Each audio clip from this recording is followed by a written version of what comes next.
পঞ্চম শ্রেণীর শিক্ষার্থী বন্ধুরা, আজ আমি তোমাদের প্রাথমিক গণিত বইয়ের ১৬ পৃষ্ঠার ৫ নং প্রশ্নের সমাধান করব। শিক্ষার্থী বন্ধুরা দেখো, প্রশ্ন ৫ এখানে বলা হয়েছে পিতা ও কন্যার বয়সের সমষ্টি ৮০ বছর। পিতার বয়স কন্যার বয়সের ৪ গুণ। তাদের প্রত্যেকের বয়স কত?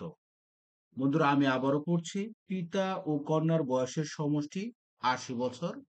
পিতার বয়স কন্যার বয়সের ৪ গুণ।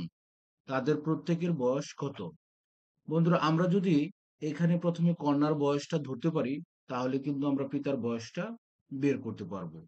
তো আমরা এসো বন্ধুরা প্রথমে প্রশ্নটি সমাধান করার জন্য দ্রুত লিখে ফেলি সমাধান। তো বন্ধুরা আমরা প্রথমেই দেখো বন্ধুরা এখানে বলা হচ্ছে পিতার বয়স কন্যার বয়সের ৪ গুণ।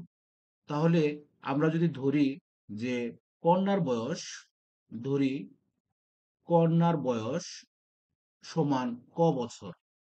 বন্ধুরা দেখো এখানে বলা হয়েছে পিতার বয়স কন্যার বয়সের ৪ গুণ। এজন্য আমরা ধরি কন্যার বয়স ক বছর। কন্যার বয়স যদি ক বছর হয় তাহলে পিতার বয়স ৪ গুণ হবে। তাহলে আমরা লিখতে পারি যে কন্যার বয়স ক বছর, অতএব পিতার বয়স সমান ক গুণ ৪ বছর, অর্থাৎ ৪ ক বছর। তাহলে কত হবে? ৪ কে আমরা যদি ৪ দিয়ে গুণ করি তাহলে হবে ৪ ক বছর। দেখো বন্ধুরা এখানে বলা হয়েছে পিতা ও কন্যার বয়সের সমষ্টি ৮০ বছর। পিতা ও কন্যার বয়সের সমষ্টি ৮০ বছর, অর্থাৎ কন্যার বয়স এবং এই পিতার বয়স এই দুটি যদি যোগ করি তাহলে কত হবে? ৮০ বছর হবে। তাহলে বন্ধুরা আমরা কিন্তু লিখতে পারি যে প্রশ্ন মতে এই তোমার হচ্ছে এই ৪ ক হচ্ছে পিতার বয়স এবং কন্যার বয়স হচ্ছে ক বছর। তো ৪ ক যোগ ক আমরা যদি যোগ করি তাহলে প্রশ্ন মতে আমরা লিখতে পারি ৪ ক যোগ ক সমান ৮০ বছর। দেখো বন্ধুরা এখানে কিন্তু বলা হয়েছে পিতা ও কন্যার বয়সের সমষ্টি ৮০ বছর। এই জন্য আমরা লিখেছি ৪ ক কার বছর? এটা হচ্ছে পিতার বয়স এবং কন্যার বয়স হচ্ছে ক বছর।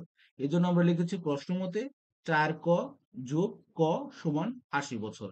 এখন আমরা ৪ ক যোগ ক যদি আমরা যোগ করি তাহলে কত হবে? তাহলে হবে ৫ ক বা ৫ ক সমান ৮০ বছর। অতএব ক সমান সমান কত হবে? অতএব বা ক সমান সমান ৮০ ভাগ ৫ বছর। আমরা ৮০ কে যদি ৫ দিয়ে গুণ দিই তাহলে ফল কত হবে? কত হবে? ৫। ৫ কে আমরা ৮০ কে যদি আমরা ৫ দিয়ে ভাগ দেই তাহলে আমাদের ভাগফল কত হবে? ভাগ হবে ৫ ষোলং ৮০ বছর। কত হবে? ৫ ষোলং ৮০ বছর। তাহলে এখানে কার বয়সটা বের হয়ে গেল? কর বয়স বের হয়ে গেল। আমরা কিন্তু দেখো বন্ধুরা এখানে ধরেছি কন্যার বয়স ক বছর।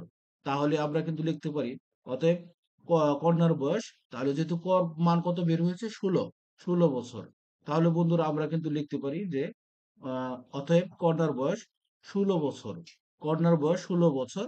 কন্যার বয়স যেহেতু ১৬ বছর বের হয়েছে তাহলে কিন্তু পিতার বয়সটা এখন খুব সহজেই আমরা বের করতে পারি। দেখো পিতার বয়স কত হবে? কন্যার বয়সের ৪ গুণ। তাহলে কন্যার বয়স ১৬ যদি হয় তাহলে ১৬ কে আমরা ৪ দিয়ে যদি গুণ করি তাহলে কিন্তু পিতার বয়সটা বের হয়ে যাবে। তো বন্ধুরা দেখো আমরা লিখেছি অতএব পিতার বয়স সমান ১৬ গুণ ৪।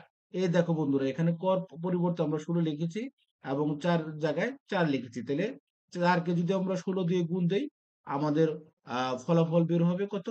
৪ ষোলং ৬৪ বছর। কত বছর? ৪ ষোলং ৬৪ বছর।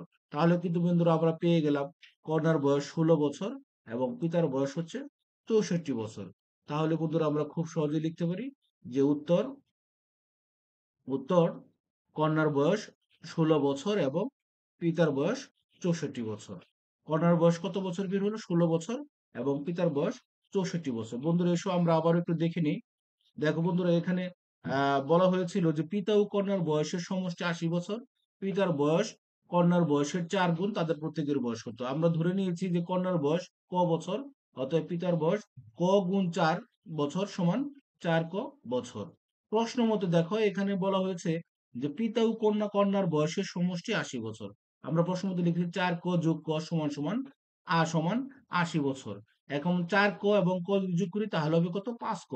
৫ ক সমান ৮০ বছর। অতএব শুধু কর মান বের করতে গেলে কি হবে? ৮০ কে আমরা ৫ দিয়ে ভাগ দিব।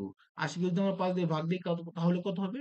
১৬ বছর। তাহলে কিন্তু বের হয়ে গেল কন্যার বয়স 16 বছর। যেহেতু কন্যার বয়স আমরা 16 বছর বের করেছি, তাহলে পিতার বয়স বের করা আমাদের জন্য খুব সহজ হয়ে গেছে। তো পিতার বয়স সমান 16 × 4 বছর সমান 4 × 16 কত হবে?